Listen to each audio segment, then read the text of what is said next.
College में एक छात्र की टी शर्ट उठाकर चेक करने का मामला, पूरी बात मनगढ़ंत है। चांसलर किसी ने बाहर से मीडिया को बुला लिया। स्क्वाड की टीम की जांच में जांच का निरर्थक बनाने के लिए मामला गढ़ा गया।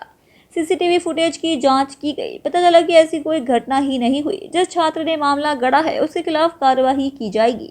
આપણી વીરનર્મદા દક્ષિણ ગુજરાત યુનિવર્સિટીની અંદર ચાલતી પરીક્ષાની અંદર મહિલા સ્કોડની કામગીરીને લઈને જે માહિતીઓ બહાર આવી હતી એના સંદર્ભમાં યુનિવર્સિટીના મોનિટરિંગ સેલની અંદર એની ફૂટેજો ચેક કરતા એ રેગ્યુલર ચેકઅપ માલુમ પડ્યું છે।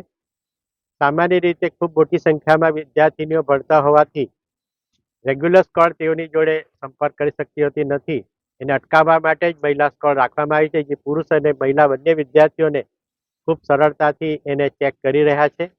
આ અટકાવવા માટે જ આ પ્રકારની પ્રવૃત્તિ કરવામાં આવી રહી હોય એવું માલુમ પડે છે।